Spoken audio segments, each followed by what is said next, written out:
Hello बच्चों, कैसे हैं आप सब लोग। आशा है कि सब सही होंगे आप और आपकी पढ़ाई भी अच्छी चल रही होगी, है ना। और लेक्चर कंटिन्यू देख रहे होंगे। कंटिन्यू लेक्चर देखना, नहीं तो क्या हो जाएगा पता है, फिर आपके मार्क्स अच्छे नहीं आएंगे, है ना। ये आपको फ्री ऑफ कॉस्ट प्रोवाइड करवाया जा रहा है ना। अब कंडीशन क्या है, हम आगे उसी कड़ी में देख ले रहे हैं। हम क्या डिस्कस कर रहे थे, भौतिक पाचन। क्या हम डिस्कस कर रहे थे, भौतिक पाचन यानी कि मैकेनिकल डाइजेशन। तो ये क्या हो गया हमारा भौतिक पाचन। ये क्या हो गया भाई आपका कंप्लीट। ये क्या हो गया आपका कंप्लीट हो गया भौतिक पाचन। अब हम क्या देखेंगे, रासायनिक पाचन। क्या देखेंगे, रासायनिक पाचन। रासायनिक पाचन क्या होता है, ठीक है। मैंने जैसा कि आपको बताया था कि पाचन की ऐसी क्रिया जो किससे हो, जैव रसायन के द्वारा हो, यानी कि एंजाइम्स के द्वारा हो। जैव रसायन का मतलब एंजाइम्स, क्योंकि पाचन में एंजाइम ही हेल्प करते हैं। तो पाचन की ऐसी क्रिया जो जैव रसायनों के द्वारा हो, यानी एंजाइम के द्वारा हो, उसी को हम बोल देते हैं रासायनिक पाचन। यानी कि भोजन को पाचन करने में रासायनिक पदार्थों की आवश्यकता हुई है, ठीक है। चलिए आज हम उसको डिस्कस कर रहे हैं फिर।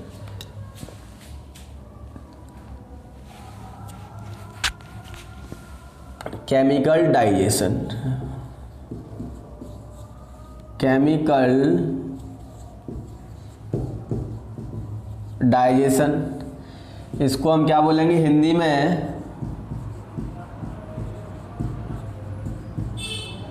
रासायनिक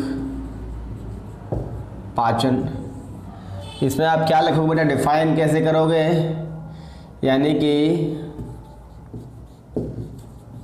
पाचन की ऐसी क्रिया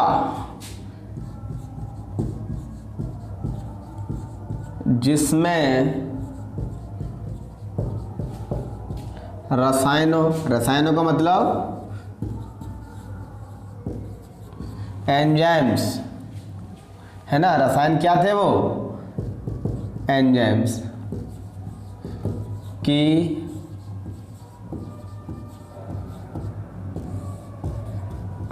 आवश्यकता हो, उसे क्या बोलेंगे, केमिकल डाइजेशन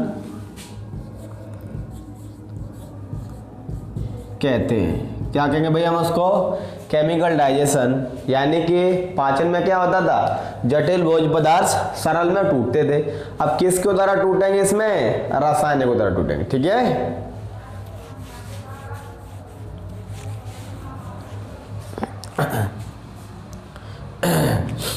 देखो तो सबसे पहले हम पढ़ेंगे मुख गुहा में पाचन। मुख गुहा में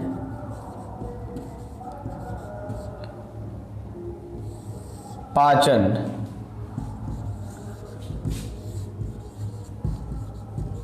डाइजेशन इन बकल कैविटी। बकल कैविटी बोल दो या फिर ओरल कैविटी बोल दो। क्या बोल दो, ओरल कैविटी, एक ही बात है, ठीक है। मुख गुहा में पाचन कैसे होता है। अब आप सोचोगे मुख गुहा क्या होती है। देखो जो ऊपर वाला जबड़ा और निचले वाला जबड़ा है कि नहीं, उसको जो बीच में स्थान होता है, जिसमें क्या होती है भाई, जीभ पड़ी होती है ना। जो ऊपर वाला जबड़ा और जो निचले वाला जबड़ा, जो उसमें बीच में जो खाली स्थान होता है, तो हर एक खाली स्थान को आप क्या बोलते हैं, कैविटी। क्या बोलेंगे, कैविटी। और जब मुख में है तो हम उसको क्या बोलेंगे, बकल कैविटी, यानी कि मुख गुहा। समझ में आ गया। देखो तो मुख गुहा में केमिकल कहाँ से आते हैं, मुख गुहा में होती हैं सलाइवरी ग्लैंड्स। क्या होती हैं, सलाइवरी ग्लैंड्स। इनको हम क्या बोलते हैं, लार ग्रंथियां। क्या बोलते हैं, मुख गुहा में क्या होता है भाई, सलाइवरी ग्लैंड्स होती है। सलाइवरी ग्लैंड्स मतलब लार ग्रंथियां। इनसे क्या निकलता है भाई, इनसे निकलती है क्या, लार इसको हम बोलते हैं सलाइवा। ठीक है, क्या निकलती है लार ग्रंथियों से? लार, है ना। और यही लार रासायनिक पाचन में सहायता करती है। ठीक है, इस लार जो लार है, ये लार आती कहाँ से है? लार ग्रंथियों से। तो मुख गुहा में भाई कितनी लार ग्रंथियां होती हैं? देखो, मुख गुहा में 3 जोड़ी लार ग्रंथियां पाई जाती हैं। एक होती है पैरोटिड लार ग्रंथि। अब आप सोचोगे पैरोटिड कहाँ पाई जाएगी भाई? चलो अभी बताते हैं। Parotid salivary glands. पैरोटिड ग्रंथि भैया आपकी कहाँ मिलेगी? ये पाई जाती है कान के पास में। कहाँ पर पाई जाती है? कान के पास। कान के पास पाई जाती है। ठीक है, कहाँ पर पाई जाती है? यहाँ पर। जैसे कभी तुमने अनुभव किया होगा, एकदम तेजी से क्या लग जाए ना, एकदम मिर्च खा लो तो एकदम से ऊपर से लार आती है, तो वो कहाँ से आती है? पैरोटिड से। कहाँ से आती है? पैरोटिड। तो अब कान क्या है? दोनों तरफ हो गए, तो एक जोड़ी पैरोटिड हुई। कितनी होगी भाई? एक जोड़ी पैरोटिड की होगी, कान के पास पाई जाती है। अब जो लार निकलती है ना, अब इस लार को एक नली के द्वारा मुख गुहा में लाया जाता है कि नहीं? किसके द्वारा लाया जाता है? नली के द्वारा। तो जो इसकी नली होती है, उस नली का नाम होता है स्टेंसन डक्ट। Stensen duct.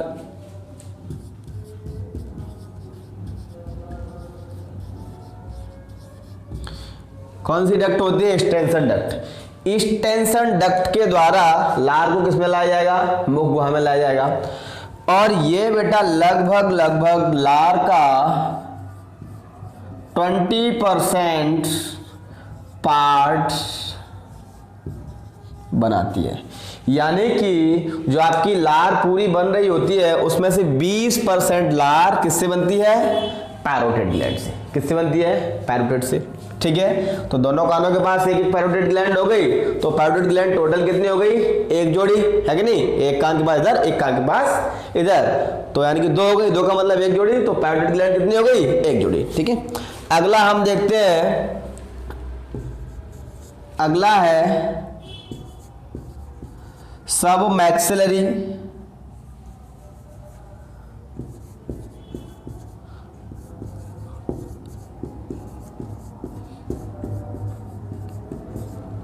क्या है भाई? सब मैक्सिलरी।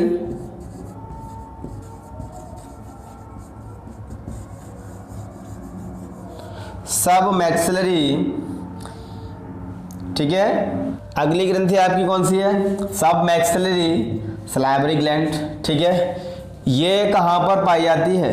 देखो, ये जो ऊपर वाली बोन है, ये जबड़े वाली, ठीक है, तो इसको हम बोलते हैं मैक्सिला। क्या बोलते हैं? मैक्सिला। और निचले वाले को हम बोलते हैं, थोड़ी वाली बोन को, इसको बोलते हैं क्या? मैंडिबल। क्या बोलते हैं? मैंडिबल। तो जो मैक्सिला और मैंडिबल यहाँ दोनों जॉइंट हो रही होती है। देखो ऐसे करके आ करके जोड़ो तो यहाँ पे दोनों जॉइंट हो रही होती है। ठीक है, तो इस जॉइंट के पास में जो मैक्सिला और जो मैंडिबल के जॉइंट के पास में जो लार ग्रंथि पाई जाएगी, उसका नाम क्या होगा? सब मैक्सिलरी।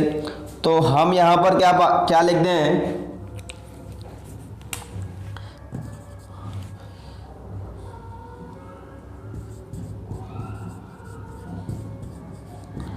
मैक्सिला के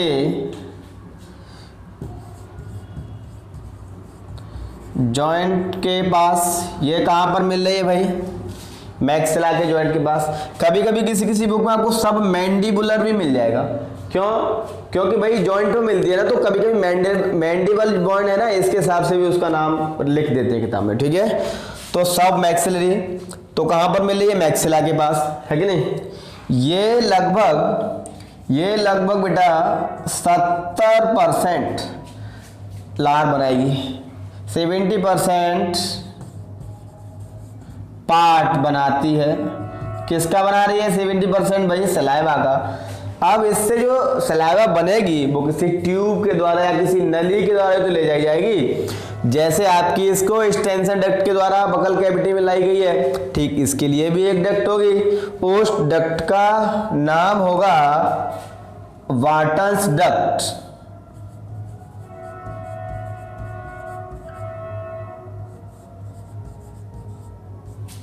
वाटन्स डक्ट।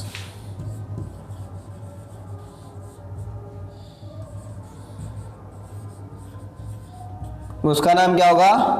वाटन्स डक्ट। ये कितना बनाएगी? 70% पार्ट बना रही है किसका? सलाइवा का। तीसरी जो आपकी सलाइवरी ग्लैंड है इसका नाम है सबलिंगुअल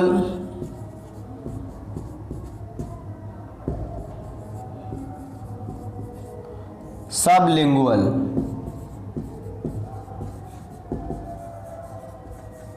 सबलिंगुअल सबलिंगुअल और सलाइवरी ग्लैंड। ये सबलिंगुअल सलाइवरी ग्लैंड कहाँ मिल रही है आपको? देखो लिंगुआ, लिंगुआ जो वर्ड होता है ना वो टंग के लिए यूज किया जाता है। टंग मतलब जीभ, तो ये कहाँ पर पाएगी? यानी कि जीभ के पास। आप कह सकते हो मुख गुहा के फर्श पर। फर्श का मतलब मुख गुहा। मुख गुहा क्या है? बीच वाला हिस्सा है, इसके निचला वाला पार्ट है ना जिस पे जीभ रखी हुई है, तो उसको हम बोलते हैं मुख गुहा का फर्श। तो ये कहाँ पर मिलेगी? सबलिंगुअल, मुख गुहा के फर्श पर। मुख गुहा ये कहां पर मिलेगी? मुख गुहा के फर्श पर।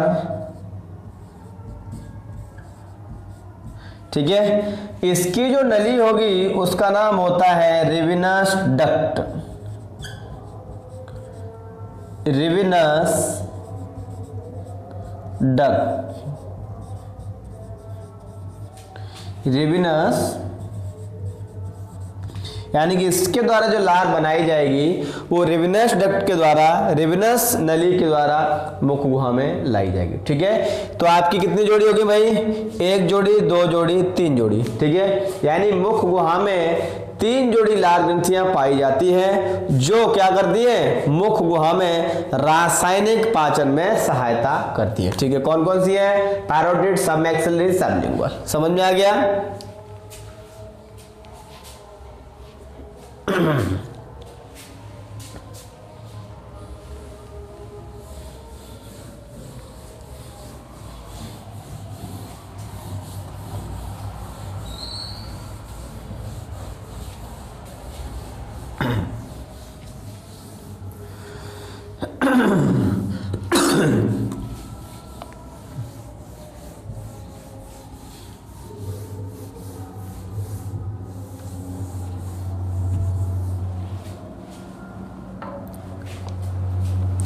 अब देखो लार मिल गई।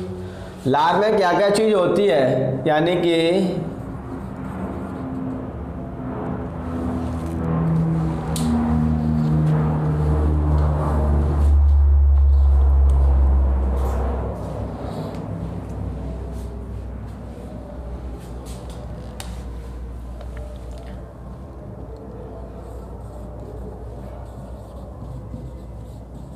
Contents of saliva. ठीक है, यानी कि लार में क्या क्या चीज पाई जाती है। लार में क्या मिलेगा? देखो H2O मिलेगा और एंजाइम्स मिलेंगे और कुछ इम्यूनो ग्लोबुलिन।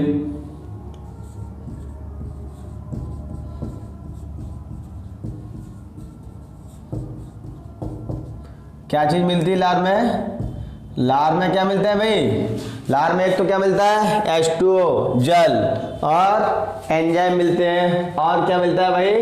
इम्यूनोग्लोबुलिन। ठीक है, अब जो सबसे ज्यादा पार्ट होता है सलाइवा में वो H2O का ही होता है। एंजाइम कौन सा होता है? एंजाइम का नाम है टाइलिन। ठीक है, और लाइसोजाइम। लाइसोजाइम। ये दो एंजाइम होते हैं। टाइलिन को हम दूसरे नाम से और जानते हैं, जिसका नाम होता है salivary amylase. Salivary amylase, salivary amylase, ठीक है। टाइलिन का दूसरा नाम सलाइवरी एमाइलेज भी है। अब ये काम क्या क्या करते हैं भाई, देखो जो इसमें टाइलिन होता है, देखिए भोजन में आपने क्या लिया, complex food material. Complex food material में आपकी क्या थी, रोटी भी थी, और रोटी में था क्या, मंड। मंड को बोलते हैं हम स्टार्च। इस पे कौन काम करेगा, टाइलिन। टाइलिन काम करेगा, कौन काम करेगा, टाइलिन। और मंड को किस में बदल देगा, वो माल्टोज में। किस में बदल देगा भाई, माल्टोज में, ठीक है। और जो माल्टोज होती है एक स्वीट शुगर होती है। शुगर का मतलब होता है शर्करा, यानी कि मीठी शर्करा, ठीक है। तभी तो आपने कभी कभी इसका अनुभव किया होगा कि जैसे आप ज़्यादा देर तक क्या करते रहो, रोटी को चबाते रहो। क्या करो, नहीं किया हो तो आज अनुभव करना, ठीक है। वीडियो देखने के बाद जस्ट तुरंत अनुभव करना। रोटी को ज़्यादा देर तक अगर चबाते रहोगे तो वो कैसी लगने लगती है, हल्की सी मीठी लगती है। क्यों मीठी क्यों लगने लगती है, क्योंकि जो रोटी में आपका मंड था, क्या था, मंड, वो टाइलिन के प्रभाव से किस में बदल गया, माल्टोज में। और जो माल्टोज का जो टेस्ट होता है वो कैसा होता है, मीठा होता है, ठीक है। ये कंडीशन रहती है किसकी, इसकी, है ना। यानी मुख गुहा में मुख गुहा में पाचन किसके द्वारा होता है, टाइलिन नामक एंजाइम के द्वारा मुख गुहा में पाचन होता है। ये टाइलिन नामक एंजाइम किससे स्रावित होता है, सलाइवरी ग्लैंड से निकलता है। कहाँ से निकलता है, सलाइवरी ग्लैंड से, ठीक है। यानी कि जो लार में पाया जाता है टाइलिन नामक एंजाइम, ठीक है। यानी कि मुख गुहा में पाचन किसके द्वारा होता है, लार के द्वारा होता है। लार कहाँ से निकलती है, लार ग्रंथियों से निकलती है। मुख गुहा में कितनी लार ग्रंथियां होती हैं, 3 जोड़ी लार ग्रंथियां पाई जाती हैं। इस लार में कौन कौन से एंजाइम होते हैं, टाइलिन और लाइसोजाइम, जिसमें से जो भोजन में जो मंड पाया जाता है उस पर टाइलिन क्रिया करता है और उसको माल्टोज में बदल देता है। इसीलिए क्या ज्यादा देर तक चबाने से रोटी कैसी लगती है, मीठी लगने लगती है, ठीक है। ये तो रहा किसका, मुख गुहा का पाचन। अब हम देखते हैं, देखो अब रासायनिक पाचन कहाँ से शुरू हुआ, कुछ नोट पॉइंट हैं आपके। यानी कि रासायनिक पाचन